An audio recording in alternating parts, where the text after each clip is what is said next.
ઓમ શ્રી ગણેશાય નમઃ. જય શ્રી કૃષ્ણ મિત્રો. આજે આપણે ભોળાનાથની ખૂબ જ સુંદર કથા સાંભળશું. જો તમે પણ ભોળાનાથની કૃપા મેળવવા માંગો છો તો આ વિડીયોને અંત સુધી જુઓ. વિડીયોને લાઇક કરી, શેર કરી, ચેનલને સબસ્ક્રાઇબ જરૂર કરજો. કમેન્ટ બોક્સમાં હર હર મહાદેવ લખજો. આ દુનિયામાં સૌથી મોટી ભક્તિ શું છે? મોટા મંદિરોમાં જવું કે ઋષિઓ અને સંતોને જેમ દિવસ-રાત પ્રાર્થના કરવી કે પછી વેદ અને શાસ્ત્રોનું ગહન જ્ઞાન હોવું? પરંતુ શું તમે ક્યારેય વિચાર્યું છે કે કયા પ્રકારની ભક્તિ ખરેખર ભગવાનને પ્રસન્ન કરે છે? એક પ્રશ્ન મનમાં આવે છે. સત્યયુગને શ્રેષ્ઠ યુગ માનવામાં આવે છે. ભગવાન રામ ત્રેતાયુગમાં રહેતા હતા. ભગવાન કૃષ્ણ દ્વાપર યુગમાં અવતાર લીધો હતો. તો પછી આજના કલયુગનું શું, જ્યાં પાપ, લોભ, અહંકાર અને અધર્મ બધે દેખાય છે? જો કલયુગ આટલો પાપી છે તો આ યુગમાં સાચી ભક્તિ કેવી રીતે કરી શકાય? મિત્રો, માતા પાર્વતીના મનમાં પણ આ જ પ્રશ્ન ઉદ્ભવે છે. આ પ્રશ્નોના જવાબો શોધવા માટે માતા પાર્વતી દેવતાઓના દેવ ભગવાન શિવને પૂછે છે. અને શિવ તેમને એક નાના પક્ષી વિશે એક અદ્ભુત વાર્તા કહે છે, જેની નિષ્ઠાવાન ભક્તિએ ભગવાન શિવને કૈલાસ છોડીને પૃથ્વી પર મળવા માટે મજબૂર કર્યા હતા. એક સરળ શિકારીની વાર્તા, જેણે શિવલિંગને માંસ અર્પણ કર્યું હતું, જેને ભક્તિની કોઈ વિધિ ખબર નહોતી, પરંતુ તેમણે ભગવાન શિવ માટે પોતાની બંને આંખો કાઢી નાખી, અને પછી જે બન્યું તેનાથી સમગ્ર બ્રહ્માંડ ચોંકી ગયું. આપણે 4 યુગો વચ્ચે કયો યુગ શ્રેષ્ઠ છે તેના અંગે ચર્ચા કરીશું. આના પર એક વિશાળ યુદ્ધ થયું, જેનો નિર્ણય ભગવાન શિવને કરવાનો હતો. તો મિત્રો, આ પવિત્ર વાર્તાને અંત સુધી સાંભળવાનું ભૂલશો નહીં, કારણ કે ફક્ત તેને સાંભળવાથી જીવનમાં અદ્ભુત પરિણામો આવે છે અને મહાદેવના આશીર્વાદ રહે છે. હા, વાર્તા શરૂ કરતા પહેલા કમેન્ટમાં હર હર મહાદેવ લખવાનું ભૂલશો નહીં. તો મિત્રો, આ પવિત્ર વાર્તાને અંત સુધી સાંભળવાનું ભૂલશો નહીં, કારણ કે ફક્ત તેને સાંભળવાથી જીવનમાં અદ્ભુત પરિણામો આવે છે અને મહાદેવના આશીર્વાદ રહે છે. અને હા, વિડીયોને લાઇક કરવાનું અને ચેનલને સબસ્ક્રાઇબ કરવાનું ભૂલશો નહીં. એક સમયે કૈલાસ પર્વતની શાંત અને દિવ્ય ખીણોમાં, જ્યાં હંમેશા બરફની ચાદર છવાયેલી હોય છે અને જ્યાં ભગવાન શિવ સ્વયં રહે છે, ભગવાન શિવ અને દેવી પાર્વતી ઊંડાણપૂર્વક વાતચીત કરી રહ્યા હતા. બ્રહ્માંડની માતા દેવી પાર્વતી ભગવાન શિવ સમક્ષ બેઠા હતા. તેમના મનમાં કેટલાક પ્રશ્નો હતા.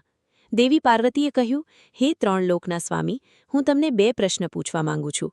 આ પ્રશ્નો ફક્ત મારા નથી, પરંતુ સમગ્ર માનવજાત માટે છે. ભગવાન શિવ હસ્યા. તેમણે કહ્યું, હે દેવી, પૂછો. તમારા પ્રશ્નો હંમેશા વિશ્વના કલ્યાણ માટે છે. દેવી પાર્વતીએ પોતાનો પહેલો પ્રશ્ન પૂછ્યો. પ્રભુ, આ દુનિયામાં અસંખ્ય લોકો તમારી પૂજા કરે છે.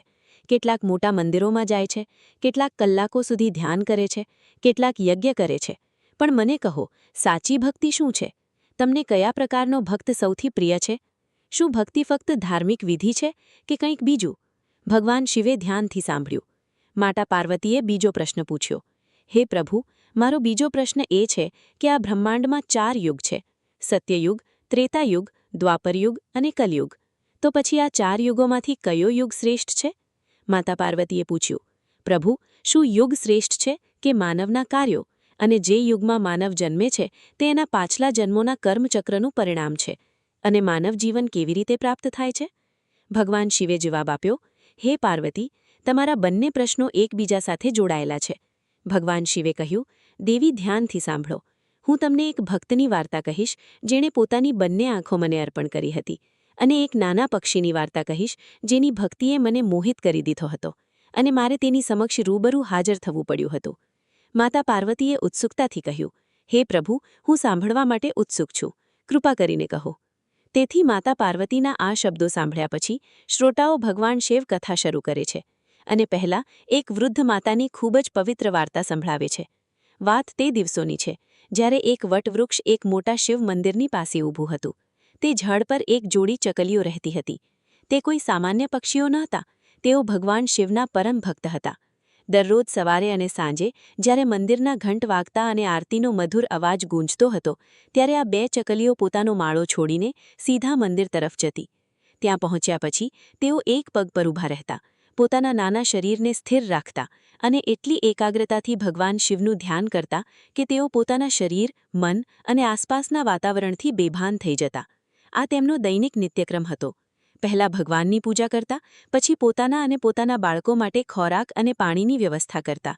તેમનું જીવન ભક્તિથી શરૂ થતું અને સમાપ્ત થતું. એક વૃદ્ધ માતા તે જ મંદિરની નજીક રહેતી હતી. તેને કોઈ પુત્ર પુત્રી કે પુત્રવધુ નહોતી. તે પૂર્ણપણે એકલી હતી અને એકાંતમાં પોતાનું જીવન જીવતી હતી. પરંતુ તેને પક્ષીઓ માટે અપાર પ્રેમ હતો. દરરોજ તે પોતાના છત પર પક્ષીઓ માટે પાજું પાણી, અનાજ અને દાણા મૂકતી. આ તેમનું રોજનું કામ હતું. તે તેમનો ધર્મ હતો. આ 2 ચકલીઓ પણ દરરોજ વૃદ્ધ માતાના ધાબા પર આવતી, કોઈ પણ ચિંતા કર્યા વગર અનાજ ખાતી, પાણી પીતી અને પોતાના બાળકો માટે થોડું અનાજ લેતી. આમ તે વૃદ્ધ માતાની કૃપાથી તે પક્ષીઓ પોતાના પેટ ભરતા અને તેઓ શાંત મનથી ભગવાન શિવની પૂજા કરી શકતા. માણસ અને પક્ષી વચ્ચે નિસ્વાર્થ પ્રેમનો આ એક અદ્ભુત સંબંધ હતો. દિવસો આ રીતે ખુશીથી પસાર થયા. પરંતુ એક દિવસ અચાનક જ વૃદ્ધ માતા બીમાર પડી ગઈ. તેનું શરીર એટલું નબળું પડી ગયું કે તે પોતાના પલંગ પરથી ઉઠી શકતી નહોતી. તેની સંભાળ રાખનાર કોઈ નહોતું. દવા લાવનાર કોઈ નહોતું. ડોક્ટરને બોલાવનાર કોઈ નહોતું.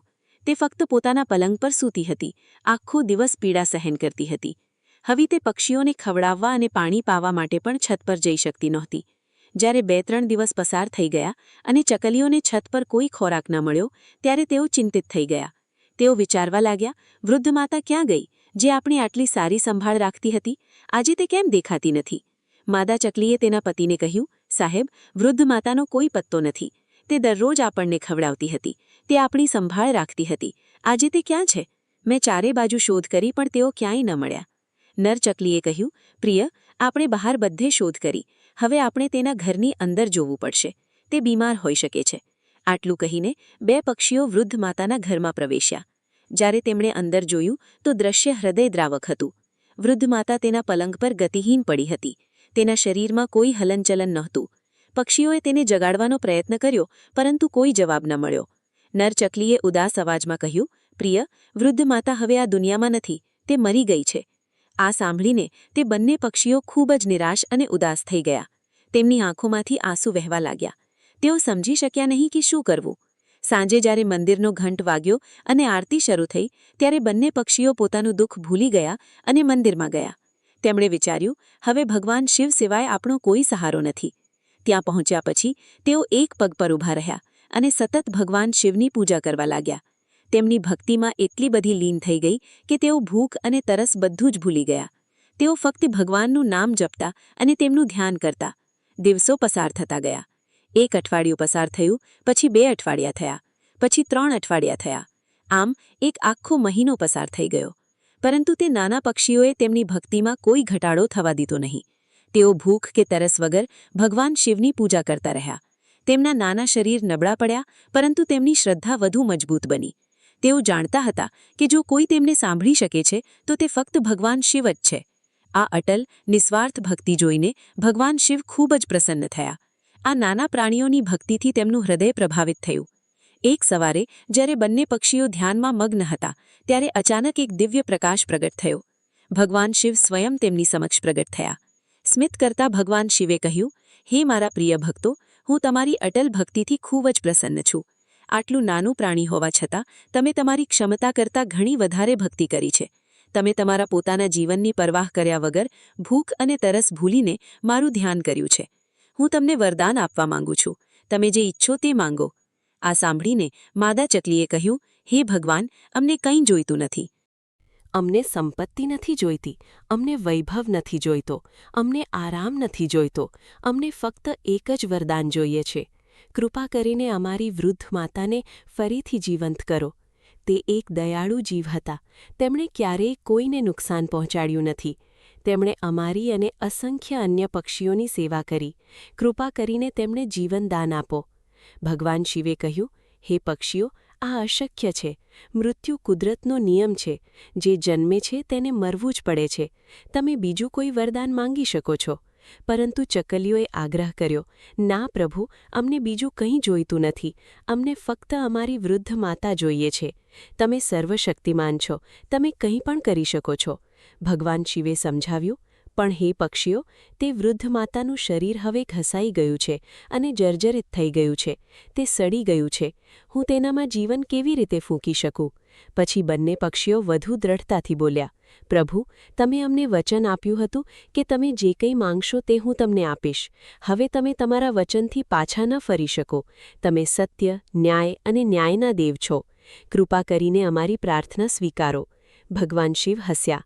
આ નાના પક્ષીઓની નિસ્વાર્થતા અને કરુણા જોઈને તેમનું હૃદય પીગળી ગયું. તેમને કહ્યું, તમારી દ્રઢતા અને પ્રેમ સામે હું લાચાર છું. તમારી ઈચ્છા પૂર્ણ થશે. આટલું કહીને ભગવાન શિવ વૃદ્ધ માતાના ઘરે ગયા. તેમની દૈવી શક્તિથી તેમણે તેમના જર્જરિત શરીરને સ્વસ્થ બનાવ્યું. પછી તેમણે તેમાં જીવનનો શ્વાસ ફૂંક્યો. થોડીવારમાં વૃદ્ધ માતા ફરીથી જીવંત થઈ ગઈ. જ્યારે તેણીએ આંખો ખોલી અને ભગવાન શિવને પોતાની સામે જોયા, ત્યારે તે ભાવનાથી ભરાઈ ગઈ. તેની આંખોમાંથી આંસુ વહી ગયા. ભગવાન શિવે કહ્યું, હે માતા, મેં તમને તમારા કારણે નહીં, પરંતુ તે બે પક્ષીઓને કારણે જીવંત કર્યા છે. તેઓએ 1 મહિના સુધી અવિચલ રહ્યા. 1 મહિના સુધી મારી ભક્તિ કરી છે. તેઓ એક પગ પર ભોજન કે પાણી વિના ઊભા રહ્યા અને સતત મારું ધ્યાન કર્યું. જ્યારે મેં તેમને વરદાન માંગવાનું કહ્યું, ત્યારે તેઓએ પોતાના માટે કંઈ માંગ્યું નહીં. તેઓએ તમારા જીવનની વિનંતી કરી. તે પક્ષીઓ બીજા કોઈ નહીં, પરંતુ તમારા ધાબા પર આરતી ચકલીઓ હતી, જેમને તમે દરરોજ ખવડાવતા અને પાણી આપતા હતા. આ તમારી નિસ્વાર્થ સેવાનું ફળ છે. આટલું કહીને ભગવાન શિવ અદૃશ્ય થઈ ગયા. વૃદ્ધ માતાએ ભગવાનને પ્રણામ કર્યા. પછી તેમણે 2 ચકલીઓને શોધી કાઢી અને તેમને ભેટી પડ્યા. બીજા દિવસે જ્યારે ચકલીઓ તેના ધાબા પર ખોરાક લેવા આવી, ત્યારે વૃદ્ધ માતાએ કહ્યું, મારા બાળકો, તમે મને જીવન આપ્યું છે. તમે ભગવાનની પૂજા કરી, પણ પોતાના માટે કંઈ માંગ્યું નહીં. તમે મારા વૃદ્ધ માણસ માટે તમારા જીવનને જોખમમાં મૂક્યું. હવેથી તમે મારા ઘરમાં રહેશો, મારા ધાબા પર નહીં. તમે મારા બાળકો જેવા છો. પક્ષીઓએ આ વાત સ્વીકારી અને વૃદ્ધ માતાના ઘરે રહેવા લાગ્યા. શિવે વાર્તા પૂરી કરી અને માતા પાર્વતી તરફ જોયું. માતા પાર્વતીની આંખો આંસુઓથી ભરાઈ ગઈ. માતાએ કહ્યું, મારા પ્રભુ, આ વાર્તા મારા હૃદયને સ્પર્શી ગઈ. તે નાના પક્ષીઓની ભક્તિ અદ્ભુત હતી. પરંતુ એક વાત મારા મનમાં આવી. તે પક્ષીઓ પૂજાની વિધિઓ જાણતા નહોતા, છતાં તમે પ્રસન્ન થયા. ભગવાન શિવ હસ્યા. તેમણે કહ્યું, હે પાર્વતી, તમે બરાબર સમજી ગયા. ભક્તિમાં હૃદયની શુદ્ધતા ધાર્મિક વિધિઓ કરતાં વધુ મહત્વપૂર્ણ છે. તે ચકલીઓ ન તો મંત્રો જાણતી હતી, ન શાસ્ત્રોનું જ્ઞાન ધરાવતી હતી, પરંતુ તેમના હૃદયમાં રહેલી શુદ્ધ લાગણી તેમની સૌથી મોટી પૂજા હતી. પરંતુ દુનિયામાં લોકો કહે છે કે ધાર્મિક વિધિઓ વિના અને શાસ્ત્રોના જ્ઞાન વિના ભગવાન પ્રસન્ન નથી થતા. તો શું આ બધું વ્યર્થ છે? ભગવાન શિવે કહ્યું, ના પ્રિય, ધાર્મિક વિધિઓનું પણ પોતાનું મહત્વ છે. પણ હે પાર્વતી, મને બલિદાન, મોટા પ્રસાદ, સોના અને રત્નોથી શણગારેલી પૂજા નથી જોઈતી. મને મારા પ્રિય ભક્તો વિશે ફક્ત એક જ વસ્તુ ગમે છે, તેમના હૃદયમાં રહેલો પ્રેમ અને સાચી ભક્તિ. જ્યારે કોઈ મને નિષ્ઠાપૂર્વક યાદ કરે છે, ત્યારે એ ક્ષણ મારા માટે સૌથી મોટો ઉત્સવ બની જાય છે. જેમના હાથમાં આપવા માટે કંઈ નથી, પરંતુ જે અખૂટ શ્રદ્ધા રાખે છે અને જે હૃદયથી માને છે, તે જ મને મોહિત કરે છે, મને પામે છે. ભક્તિનું મૂલ્ય બાહ્ય દેખાવળ દ્વારા નહીં, પરંતુ આંતરિક શુદ્ધતા દ્વારા માપવામાં આવે છે. અને જ્યાં પણ સાચી ભક્તિ હોય છે, ત્યાં હું પોતે હાજર હોઉં છું. જો હૃદયમાં સત્ય ન હોય, તો હજારો મંત્રો પણ નકામા છે. જો હૃદયમાં સાચી ભક્તિ હોય, તો ભગવાન કોઈ પણ રીતિરિવાજ વિના પણ પ્રસન્ન થાય છે. હું તમને બીજી એક વાર્તા કહીશ, જે આ સત્યને વધુ સ્પષ્ટ કરે છે. આ મહાન ભક્ત કન્નપ્પા નયનારની વાર્તા છે, જેમણે મને પોતાના ચક્ષુ પણ અર્પણ કર્યા. માતા પાર્વતીએ કહ્યું, તેણે તેના ચક્ષુ અર્પણ કર્યા? આ કેવી રીતે શક્ય છે? ભગવાન શિવે કહ્યું, આ અદ્ભુત વાર્તા ધ્યાનથી સાંભળો. તે પ્રાચીન કાળથી છે. દક્ષિણ ભારતના ગાઢ જંગલોમાં તિન્નન અથવા કન્નપ્પા નામનો એક બહાદુર શિકારી રહેતો હતો. તે ભીલ જાતિનો હતો અને તેની બહાદુરી અને તીરંદાજી માટે સમગ્ર પ્રદેશમાં પ્રખ્યાત હતો. તેની એકમાત્ર ઓળખ જંગલી પ્રાણીઓનો શિકાર કરવો અને તેના આદિવાસીનું ભરણપોષણ કરવું હતું. તિન્નન ક્યારેય મંદિરમાં નહોતો ગયો. તેને ધાર્મિક વિધિઓનું કોઈ જ્ઞાન નહોતું. વેદ, શાસ્ત્રો, મંત્રો, આ બધા શબ્દો તેને અજાણ હતા. તેનું જીવન જંગલમાં ફરવું, શિકાર કરવું અને તેના સાથીઓ સાથે માંસ ખાવામાં હતું. સમાજ તેને અશિક્ષિત અને અસંસ્કૃત કહેતો હતો, પરંતુ કન્નપ્પાનું હૃદય શુદ્ધ હતું. તે ક્યારેય જૂઠું નહોતો બોલતો. તે તેના મિત્રો માટે પોતાનો જીવ પણ બલિદાન કરી દેતો હતો. તે તેના શિકારમાંથી જે કંઈ મેળવતો તે તેના આખા આદિવાસી સાથે વહેંચતો હતો. તેનામાં અહંકાર નહોતો. એક દિવસ કન્નપ્પા તેના સાથીઓ સાથે જંગલમાં ઊંડાણ શિકાર કરવા ગયો. તે એક હરણનો પીછો કરી રહ્યો હતો. પીછો કરતી વખતે તે એક એવી જગ્યાએ પહોંચ્યો જ્યાં તેણે પહેલાં ક્યારેય પગ ન મૂક્યો હતો. ત્યાં એક ટેકરી હતી અને એ ટેકરી પર ગાઢ વૃક્ષો વચ્ચે એક અદ્ભુત શાંતિ હતી. હવામાં કંઈક દૈવી હતું, કંઈક એવું જે તેને ખેંચતું હતું. જેમ જેમ તે ઉપર ચડતો ગયો તેણે એક નાનું શિવલિંગ જોયું. તે કોઈ ભવ્ય મંદિર નહોતું, ફક્ત એક સામાન્ય શિવલિંગ, પ્રકૃતિની વચ્ચે સ્થિત. કન્નપ્પાએ પહેલાં ક્યારેય શિવલિંગ જોયું નહોતું. તેને ખબર નહોતી કે તે શું છે, પણ તેની નજર તેના પર પડી તે મોહિત થઈ ગયો. તેના હૃદયમાં કંઈક ખળભળાટ મચી ગયો. તેને લાગ્યું કે કોઈએ તેના હૃદયને સ્પર્શ કર્યો છે. તે શિવલિંગ પાસે ગયો. તેને જોઈને તેણે કહ્યું, અરે, આ તો ફક્ત એક પથ્થર છે, પણ આ પથ્થરમાં કંઈક ખાસ છે. તે કોઈ સામાન્ય પથ્થર જેવો નથી લાગતો. પછી તેણે વિચાર્યું, આ પથ્થર અહીં એકલો પડેલો છે, તેની સંભાળ કોણ રાખશે? તેણે આસપાસ જોયું. ત્યાં કોઈ નહોતું. તેને લાગ્યું કે આ પથ્થર એકલો અને લાચાર છે. તેના હૃદયમાં કરુણા જાગી. તેણે વિચાર્યું, હું આ જંગલનો છું. તે આ મારા જંગલમાં છે, તેથી તેની સંભાળ રાખવાની જવાબદારી મારી છે. બીજા દિવસથી કન્નપ્પાનું જીવન બદલાઈ ગયું. તે દરરોજ શિવલિંગના દર્શન કરવા લાગ્યો, પરંતુ તેને પૂજા કરવાની કોઈ પદ્ધતિ ખબર નહોતી. તેને ખબર નહોતી કે ભગવાનને કેવી રીતે પ્રસન્ન કરવા. તેણે વિચાર્યું, જ્યારે મને ભૂખ લાગે છે ત્યારે હું ખાઉં છું. આ પથ્થરને પણ ભૂખ લાગી હશે.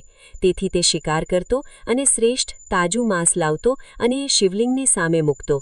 તે પહેલાં માંસનો સ્વાદ ચાખતો કે તે સ્વાદિષ્ટ છે કે નહીં. જો તે સ્વાદિષ્ટ હોય તો જ તે શિવલિંગને અર્પણ કરતો. તેને ખબર હતી કે પૂજા માટે પાણીની જરૂર છે, પરંતુ તેની પાસે વાસણ નહોતું તો તે શું કરી શકે? તે ટેકરીના તળિયેથી પાણી ભરીને શિવલિંગ પર થૂંકતો. આ તેની ફૂલો ચડાવવાની વિધિ હતી.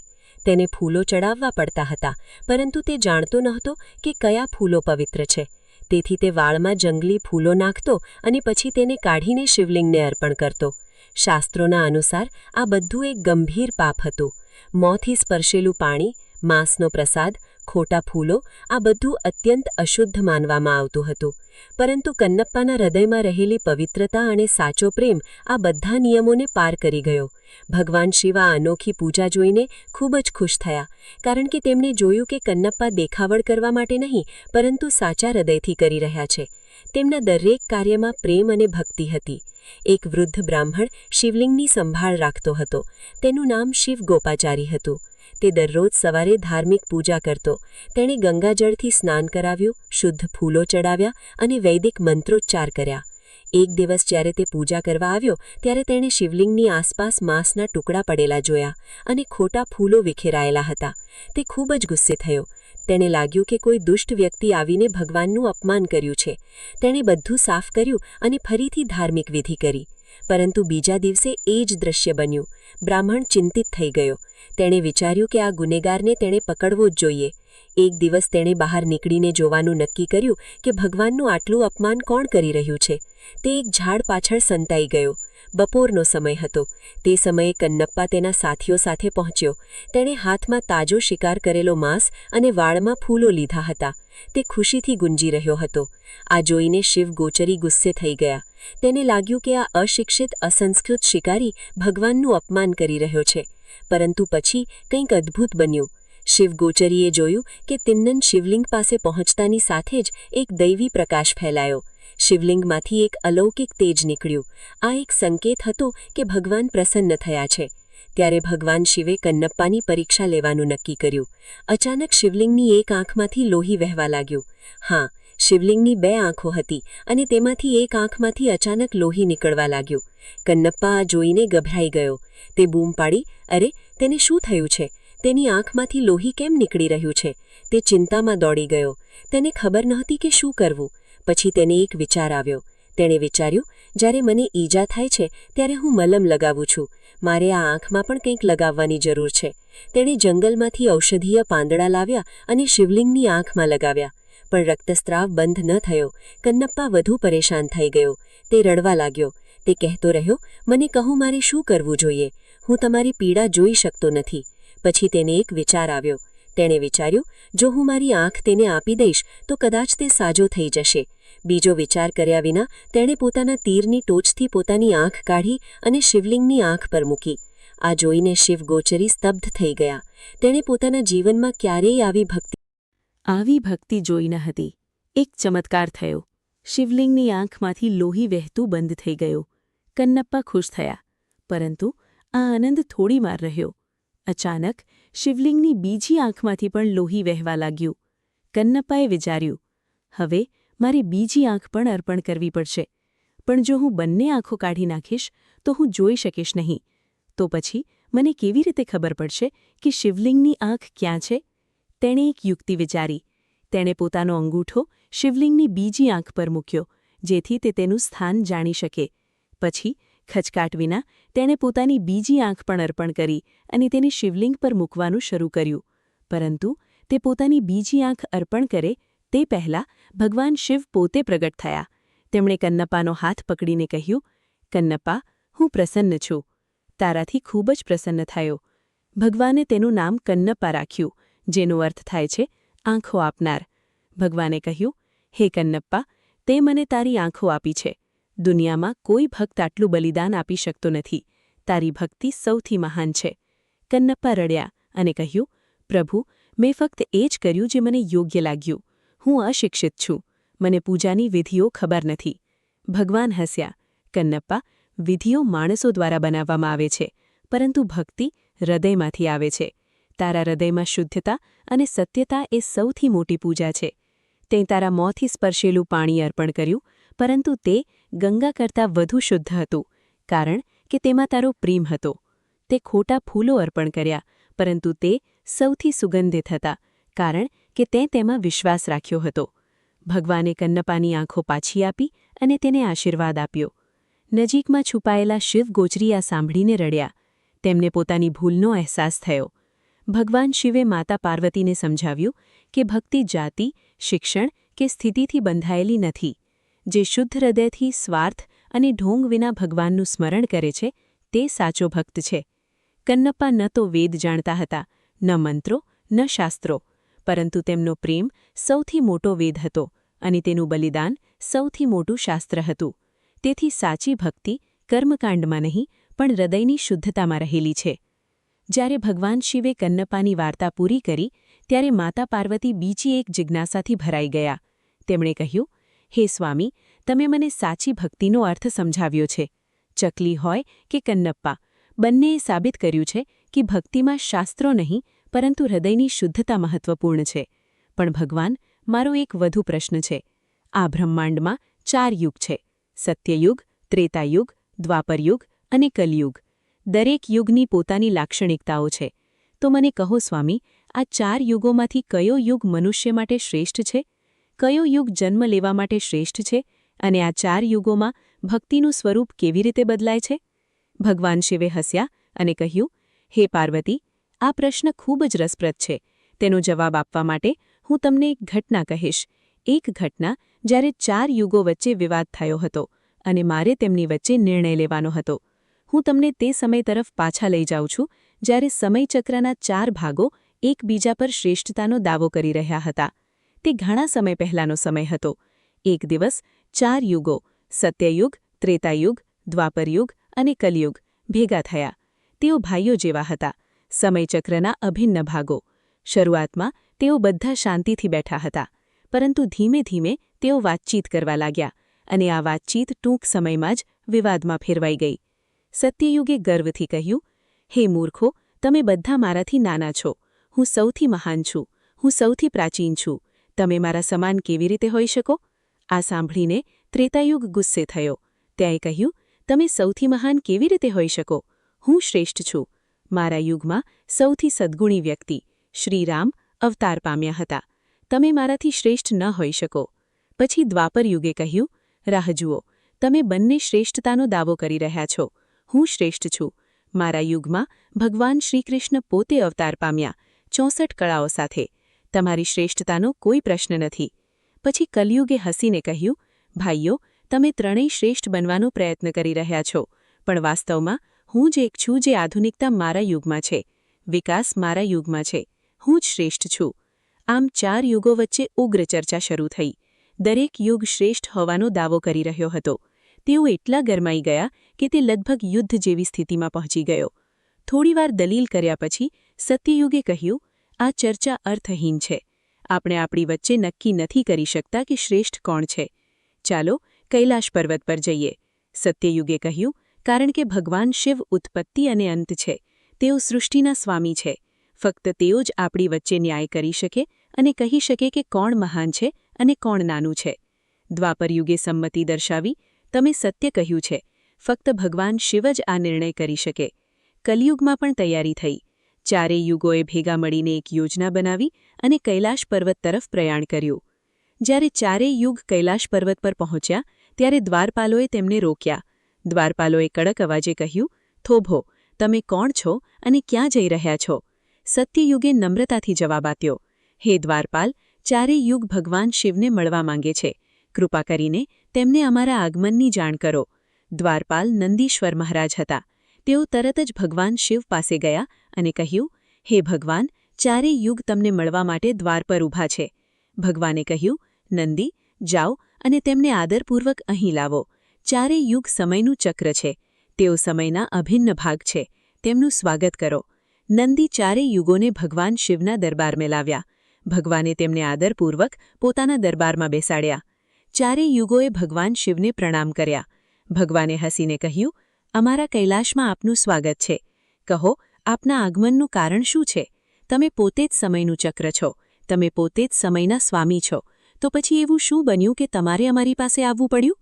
સત્યયુગ આગળ આવ્યો અને કહ્યું, હે ભગવાન શિવ, બ્રહ્માંડના સર્જનહાર, અમારા 4 વચ્ચે વિવાદ ઊભો થયો છે. અમે પોતે તેનો ઉકેલ લાવી શક્યા નથી. તેથી જ અમે તમારા શરણમાં આવ્યા છીએ. ત્રેતાયુગે કહ્યું, હે ભગવાન, અમે બધા પોતાને શ્રેષ્ઠ માણીએ છીએ, પણ સત્ય શું છે? ફક્ત તમે જ અમને કહી શકો. દ્વાપરયુગે કહ્યું, અમે તમને અમારો ન્યાય કરવાની વિનંતી કરીએ છીએ. કૃપા કરીને અમને કહો કે અમારા 4માંથી સૌથી મહાન કોણ છે?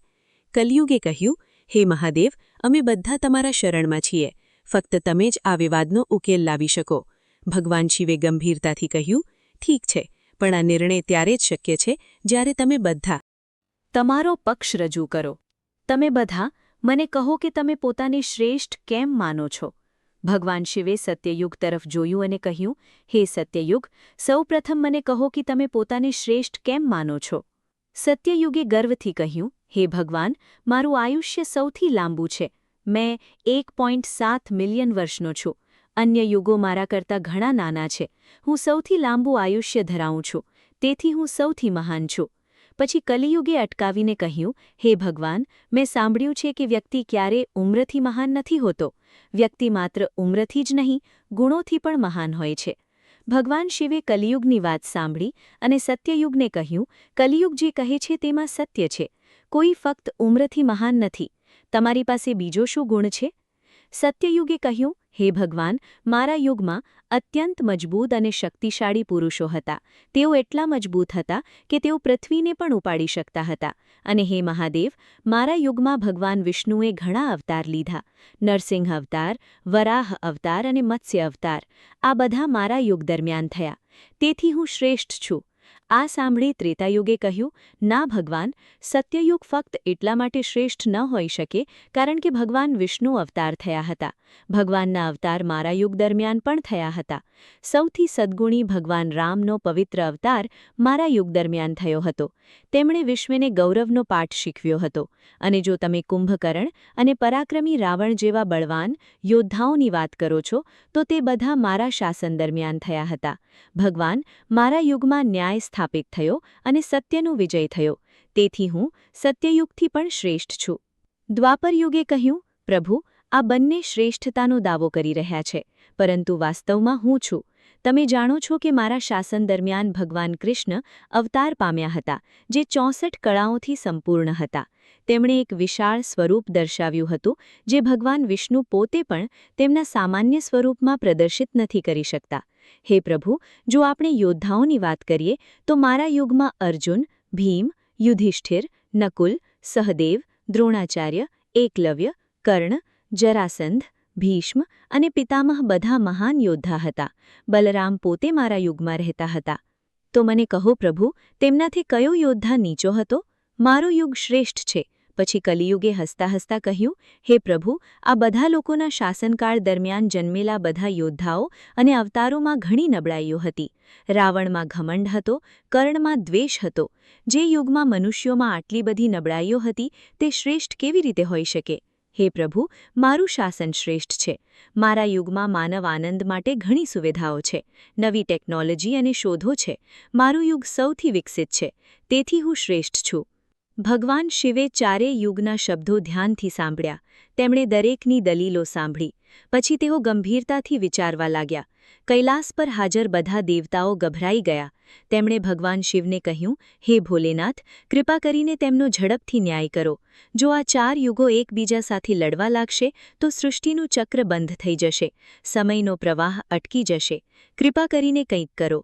ભગવાન શિવે કહ્યું, ઠીક છે, હું બધા દેવતાઓનું સાંભળું છું. હું આ 4 યુગોનો ન્યાય કરીશ, પરંતુ ન્યાય માટે કસોટીની જરૂર છે. ભગવાન શિવે ચારેય યુગોને કહ્યું, સાંભળો, હું તમારા બધાની કસોટી કરીશ. જે કોઈ આ કસોટીમાં શ્રેષ્ઠ સાબિત થશે તેને સૌથી મહાન ગણવામાં આવશે. સત્યયુગે ગર્વથી જવાબ આપ્યો, હે પ્રભુ, તમે જે ઈચ્છો તે કસોટી કરી શકો છો, પણ હું સૌથી મહાન રહીશ. કલિયુગે કહ્યું, હે પ્રભુ, અમે બધા કસોટી લેવા માટે તૈયાર છીએ. બસ કસોટી શરૂ કરો. ભગવાન શિવે એક 100 ટન વજનની એક વિશાળ લોખંડની કઢાઈ લીધી. તેમણે એક મોટું વાસણ લીધું અને તેને કૈલાસ પર્વતની તળેટીમાં મૂક્યું. તેની બાજુમાં ચોખાનો મોટો જથ્થો મૂક્યો. ભગવાને કહ્યું કે મારી પાસે અહીં મારા 500 ગણ છે. આ થાળીમાં ચોખા રાંધવાના છે. તમારા યુગના લોકો તેને રાંધશે અને મારા બધા ગણોને ખવડાવશે. તમે બધા એક એક કરીને તમારા યુગના એક વ્યક્તિને મોકલો. સુવર્ણ યુગે તેના યુગના એક મજબૂત યોદ્ધાને બોલાવ્યો. તે 21 ફૂટ ઊંચો એક મહાકાય હતો. સુવર્ણ યુગે તેને કહ્યું, જાઓ, આ કઢાઈમાં ચોખા રાંધો અને ભગવાન શિવના બધા ગણોને ખવડાવો. યોદ્ધાએ જઈને જોયું કે કઢાઈ ખૂબ જ ભારી હતી, પરંતુ તે સુવર્ણ યુગનો માણસ હતો. તે અત્યંત મજબૂત હતો. તેણે એક વિશાળ ભઠ્ઠી ખોદી, વૃક્ષો કાપી નાખ્યા અને લાકડા લાવ્યો. તેણે આગ પ્રગટાવી. પછી તેણે એક હાથે 100 ટનની કઢાઈ ઉપાડી અને ચૂલા પર મૂકી. તેણેમાં ચોખા નાખ્યા, પાણી ઉમેર્યું અને ચોખા રાંધ્યા. જ્યારે ભાત રંધાઈ ગયા ત્યારે તેમણે પોતે બધા ગણોને થાળીઓમાં બેસાડીને ભોજન પીરસ્યું. ભોજન પૂરું થયા પછી તેઓ સત્યયુગમાં આવ્યા અને કહ્યું, હે ભગવાન, મારું કાર્ય પૂર્ણ થયું છે. ભગવાન શિવ અને અન્ય દેવતાઓ જોઈ રહ્યા હતા. ભગવાન શિવે કહ્યું, હવે ત્રેતાયુગનો વારો છે. તેમણે તેમની માયાનો ઉપયોગ કરીને કઢાઈ કાઢી અને તેના જેવી જ એક નવી વાનગી બનાવવા કહ્યું. ત્રેતાયુગે કુંભકર્ણ જેવા શક્તિશાળી યોદ્ધાને મોકલ્યો, જે 14 ફૂટ ઊંચો હતો. તેમણે પણ ભઠ્ઠી ખોદી, પરંતુ કઢાઈને ઉપાડવા માટે બંને હાથની જરૂર હતી. તેમણે કઢાઈને ચૂલા પર મૂકી, ચોખા રાંધ્યા અને બધા ગણોને ખવડાવ્યા. કાર્ય પૂર્ણ થયા પછી તે તેના ગુરુ પાસે પાછો ફર્યો. હવે દ્વાપર યુગનો વારો હતો. ભગવાન શિવે ફરીથી એ જ કઢાઈ મૂકી અને કહ્યું, હવે તમારા માણસને મોકલો. દ્વાપર યુગે ભીમ જેવો જ મજબૂત યોદ્ધા મોકલ્યો. તે 7 ફૂટ ઊંચો હતો. તે માણસ ગયો. તેને કઢાઈ ઉપાડવામાં ખૂબ મુશ્કેલી પડી. તેને પોતાની બધી શક્તિનો ઉપયોગ કરવો પડ્યો. કોઈક રીતે તેણે બંને હાથે કઢાઈ ઉપાડી અને ચૂલા પર મૂકી. તેણે ભાત રાંધ્યા અને બધા લોકોને ખવડાવ્યા. પરંતુ તે સ્પષ્ટ હતું કે તેને ખૂબ મહેનત કરવી પડી. હવે ભગવાન શિવે કલિયુગ તરફ જોયું અને કહ્યું, હે કલિયુગ, હવે તમારો વારો છે. પણ હું તમને કહી દઉં કે આ કાર્ય અત્યંત મુશ્કેલ છે. તમારા યુગમાં માનવનું આયુષ્ય ફક્ત 100 વર્ષ છે, જ્યારે સત્યયુગમાં તે 100,000 વર્ષ હતું. ત્રેતાયુગમાં તે 100,000 વર્ષ હતું અને દ્વાપર યુગમાં તે 1000 વર્ષ હતું. તમારો માણસ પણ નાનો છે, ફક્ત 3 ફૂટ ઊંચો. તે આ વિશાળ કઢાઈને કેવી રીતે ઉપાડશે? બાકીના 3 યુગો હસ્યા. તેમને માનવામાં ન આવતું હતું કે કલિયુગનો આ નાનો માણસ આ કાર્ય પૂર્ણ કરી શકશે. પરંતુ કલિયુગે વિશ્વાસપૂર્વક કહ્યું, પ્રભુ, કૃપા કરીને મારા પ્રદર્શનને જુઓ. મને પહેલાથી જ નિરાશ ન કરો. દરેકને એક તક આપવામાં આવી રહી છે, તો મને પણ એક તક આપો. જો હું ન કરી શકું તો હું સહમત થઈ જઈશ. ભગવાન શિવે કહ્યું, ઠીક છે, તું સારા માણસને બોલાવ. કલિયુગમાં એક બહુ જ બુદ્ધિમાન માણસ પ્રગટ થયો. તે શારીરિક રીતે નાનો હતો, પણ તેની આંખો ચમકતી હતી. તેનું મન તીક્ષ્ણ હતું. કલિયુગે તેને કહ્યું, બેટા, તારી બુદ્ધિ બતાવવી પડશે. જો તું આ કસોટીમાં નિષ્ફળ થઈશ તો હું બધામાં સૌથી નાનો બનીશ. તે માણસ હસ્યો અને કહ્યું, મહારાજ, તમે આ એક ચમત્કારની વાત કરી રહ્યા છો. જો આવા હજારો ચમત્કારો હોય તો પણ કોઈ વાંધો નથી. આ સાંભળીને ત્રણેય યુગો વધુ જોરથી હસ્યા. તેઓ કહી રહ્યા હતા, આ નાનો માણસ જેની ઊંચાઈ ફક્ત 3 ફૂટ છે, તે શું કરી શકે? આપણા યુગના લોકો 21 ફૂટ, 14 ફૂટ અને 7 ફૂટ ઊંચા હતા, પરંતુ કલિયુગ મૌન રહ્યો. તેણે કહ્યું, બસ જોતા રહો. કલિયુગનો જ્ઞાની માણસ ટેકરીઓની તળેટીમાં પહોંચ્યો. તેણે કઢાઈ તરફ જોયું. તે વિચારમાં ખોવાઈ ગયો. તેણે વિચાર્યું, આ કઢાઈ એટલી મોટી છે કે હું તેને ઉપાડી શકતો નથી, પણ શું મારે તેને ઉપાડવું જરૂરી છે? પછી તેણે એક યુક્તિ વિચારી. તેણે કઢાઈને સ્પર્શ પણ ન કર્યો. તેણે કઢાઈ નીચે સીધી માટી ખોદવાનું શરૂ કર્યું અને ભઠ્ઠી તૈયાર કરી. કઢાઈ તેની જગ્યાએ રહી. તેણે કઢાઈ હલાવી પણ નહીં. પછી તેણે નજીકમાં પડેલા લાકડા ઉપાડ્યા અને ભઠ્ઠીમાં આગ પ્રગટાવી. થાળી નીચેથી જ્વાળાઓ નીકળવા લાગી. તેણે થાળીમાં ચોખા નાખ્યા, પાણી ઉમેર્યું અને ચોખા રાંધવા લાગ્યા. ત્રણેય યુગના બધા દેવતાઓ અને ભગવાન શિવ પોતે કૈલાસ પર્વત પર બેઠેલા આશ્ચર્યથી આ દૃશ્ય જોઈ રહ્યા હતા. જ્યારે ભાત રંધાઈ ગયા ત્યારે જ્ઞાની પુરુષે બીજી એક ચતુરાઈ બતાવી. તેણે ભગવાન શિવના ગણને બોલાવ્યા અને કહ્યું, હે ગણો, મારી સાથે જોડાઓ. તમે એકબીજાને ભોજન પીરસો. ભગવાન શિવના વિશાળ ગણો આવ્યા અને ડોલ ભરી ભરીને ચોખા પીરસ્યા. કલિયુગનો માણસ ફક્ત સૂચનાઓ આપી રહ્યો હતો.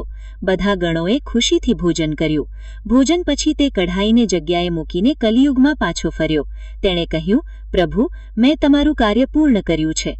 કલિયુગ ખૂબ જ ખુશ થયો અને કહ્યું, શાબાશ, તમે મારું સન્માન બચાવ્યું છે. ભગવાનનો નિર્ણય. ભગવાન શિવ અને અન્ય 3 યુગો આ જોઈને આશ્ચર્યચકિત થઈ ગયા. કોઈને વિશ્વાસ ન થયો કે કલિયુગના એક નાના માણસે આટલી ચાલાકીથી કામ કર્યું. સત્યયુગે કહ્યું, પ્રભુ, હવે તમે જ નક્કી કરો કે અમારામાંથી કોણ શ્રેષ્ઠ છે. ભગવાન શિવ વિચારવા લાગ્યા. પછી તેમણે ગંભીરતાથી કહ્યું, મેં તમારા ચારેયની કસોટી કરી છે. મેં જોયું કે જ્યારે સત્યયુગનો માણસ આવ્યો ત્યારે તેણે પોતાની શારીરિક શક્તિનો ઉપયોગ કર્યો અને કઢાઈ ઉપાડી અને ભઠ્ઠી પર મૂકી. તેણે પોતે બધા ગણોને ભોજન પીરસ્યું. તેની શક્તિ પ્રશંસનીય હતી. જ્યારે ત્રેતાયુગનો વારો આવ્યો ત્યારે તેના માણસે લગભગ એવું જ કર્યું. તેણે કઢાઈ ઉપાડી, તેમાં ભાત રાંધ્યા અને બધાને ખવડાવ્યા. તેની પાસે પણ ઉત્તમ શક્તિ હતી. દ્વાપર યુગના માણસે પણ એવું જ કર્યું, પરંતુ તેને વધુ મહેનત કરવી પડી. તેને કઢાઈ ઉપાડવા માટે સંઘર્ષ કરવો પડ્યો. પરંતુ કલિયુગના માણસની બુદ્ધિ જુઓ, જે ફક્ત 3 હાથ ઊંચો હતો. કઢાઈ એટલી મોટી હતી કે તે કદાચ તેને હલાવી પણ ન શકે, પણ તેણે કઢાઈને સ્પર્શ પણ ન કર્યો. તેણે કઢાઈ નીચે એક ભઠ્ઠી બનાવી અને આખું કાર્ય પૂર્ણ થઈ ગયું. અને જો તેણે પોતે 500 લોકોને ભોજન પીરસ્યું હોત તો તે થાકી ગયો હોત. પરંતુ તેણે પોતાના લોકોને એકબીજાની સેવા કરવાનું કહ્યું અને તે પોતે આરામથી બેઠા રહ્યા. ભગવાનના શબ્દો સાંભળીને બધા દેવતાઓ હસતા હતા. ભગવાન શિવે આગળ કહ્યું, હે યુગો, તમે બધાએ પોતપોતાના યુગની લાક્ષણિકતાઓ વર્ણવી. સત્યયુગમાં ધર્મ ખીલે છે, ત્રેતાયુગમાં ગૌરવ છે, દ્વાપર યુગમાં જ્ઞાન છે અને કલિયુગમાં શહાણપણ છે. પરંતુ જો આ ત્રણેય યુગોમાં ધર્મ ખીલતો હોય તો કલિયુગમાં આ ધર્મનું પતન થાય છે. સત્યયુગમાં લોકો અત્યંત ધાર્મિક અને શક્તિશાળી હતા. ત્રેતાયુગમાં ગૌરવ સ્થાપિત થયું. દ્વાપર યુગમાં મહાન યોદ્ધાઓ અને ભગવાનના સંપૂર્ણ અવતાર પ્રગટ થયા. પરંતુ આ બધા યુગના લોકોમાં એક ખામી હતી. તેઓએ તેમની બુદ્ધિનો સંપૂર્ણ ઉપયોગ કર્યો નહીં. તેમની પાસે શારીરિક શક્તિ હતી પણ જ્ઞાનનો અભાવ હતો. રાવણ એક શક્તિશાળી યોદ્ધા હતો, પરંતુ તે સમજી શક્યો નહીં કે રામ તે પોતે ભગવાન છે. તે કુંભકર્ણ જેટલો જ શક્તિશાળી હતો, છતાં તે સાચા અને ખોટા વચ્ચે ભેદ કરી શકતો ન હતો. તે કર્ણ જેટલો જ ઉદાર હતો, છતાં તેણે ખોટા પક્ષનો પક્ષ લીધો. પણ કળિયુગના માણસને જુઓ, તે નાનો અને નાજુક છે. તેનું આયુષ્ય ટૂંકું છે, પણ તેની બુદ્ધિ આશ્ચર્યજનક છે. તેણે શારીરિક શક્તિ વિના ફક્ત તેની બુદ્ધિનો ઉપયોગ કરીને કાર્ય પૂર્ણ કર્યું. કળિયુગમાં મશીનોની શોધ થશે, વિજ્ઞાનનો વિકાસ થશે. માનવ પોતાની બુદ્ધિથી અશક્યને શક્ય બનાવશે. તેઓ આકાશમાં ઉડશે, સમુદ્રના ઊંડાણમાં ખોદકામ કરશે અને દૂરના ગ્રહો સુધી પહોંચશે. ભગવાન શિવે દ્રઢતાથી કહ્યું, તેથી મારો નિર્ણય છે કે કળિયુગ તમારા ચારેયમાં શ્રેષ્ઠ છે. હા, એ સાચું છે કે કળિયુગમાં ધર્મનો પતન થશે, પાપ વધશે અને સંઘર્ષ થશે, પરંતુ આ યુગમાં જ બુદ્ધિ સૌથી વધુ ખીલશે. અને જે વ્યક્તિ આ યુગમાં પણ ધર્મનું પાલન કરે છે અને સાચી ભક્તિ કરે છે તે અપવાદરૂપે ખાસ હશે. પણ હે પાર્વતી, કળિયુગને મહાન એટલા માટે નથી કહેવામાં આવતો કે તે પાપથી મુક્ત છે, પરંતુ એટલા માટે કે થોડી ભક્તિ પણ મહાન પરિણામો આપે છે. આ યુગમાં માનવીઓ નિર્બળ છે, આયુષ્ય ટૂંકું છે અને સર્વત્ર અધર્મ વ્યાપક છે. આવા સમયમાં જો કોઈ સાચા હૃદયથી ભગવાનનું નામ એકવાર પણ લે તો પણ તે ફળ પ્રાપ્ત કરે છે. કારણ કે અન્ય યુગોમાં ધર્મ સરળ હતો, પરંતુ કળિયુગમાં ધર્મનું પાલન કરવું સૌથી મુશ્કેલ છે. તેથી જે કળિયુગમાં ભક્ત બને છે તે શ્રેષ્ઠ ભક્ત છે. સત્યયુગમાં કઠોર તપસ્યા દ્વારા, ત્રેતાયુગમાં મહાન યજ્ઞો દ્વારા અને દ્વાપરયુગમાં ધાર્મિક પૂજા દ્વારા જે પ્રાપ્ત થયું હતું. તેથી કળિયુગમાં મોટા યજ્ઞો કે વિસ્તૃત વિધિઓની જરૂર નથી. ફક્ત ભગવાનનું નામ ત્રણેય યુગના યજ્ઞો જેવા જ પરિણામો આપે છે. ભગવાન શિવ પાસેથી આ સાંભળીને ચારેય યુગોએ તેમનો નિર્ણય સ્વીકાર્યો. બધાએ ભગવાનને પ્રણામ કર્યા અને પોતપોતાના સ્થાનો પર પાછા ફર્યા. આ રીતે ભગવાન શિવે ચારેય યુગો વચ્ચેનો વિવાદ ઉકેલ્યો. ભગવાન શિવે માતા પાર્વતી તરફ જોયું અને કહ્યું, હે પાર્વતી, આ તમારા પ્રશ્નનો ઉત્તર છે.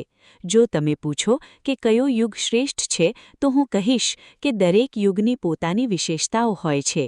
સત્યયુગમાં ધર્મ ખીલે છે, ત્રેતાયુગમાં ગૌરવ છે, દ્વાપરયુગમાં જ્ઞાન છે અને કળિયુગમાં શહાણપણ છે. પરંતુ જો તમે પૂછો કે મનુષ્ય માટે કયો યુગ શ્રેષ્ઠ છે તો હું કહીશ કે જેમાં વ્યક્તિનો જન્મ થાય છે. કારણ કે દરેક યુગ ભગવાનની યોજનાનો ભાગ છે. તો આ હતી ભગવાન શિવે કહેલી કથા. પવિત્ર કથા અને સાંભળજો અને શેર પણ કરજો. જેનોને સબસ્ક્રાઇબ કરવાનું બિલકુલ ના ભૂલશો. જો આ દૈવી વાર્તા તમારા મનને શાંતિ, જ્ઞાન અને ભક્તિથી ભરી દે છે તો કૃપા કરીને તેને પહોંચતી થઈ શકે તેટલા લોકો સાથે શેર કરો. જય શ્રી કૃષ્ણ. રાધે રાધે.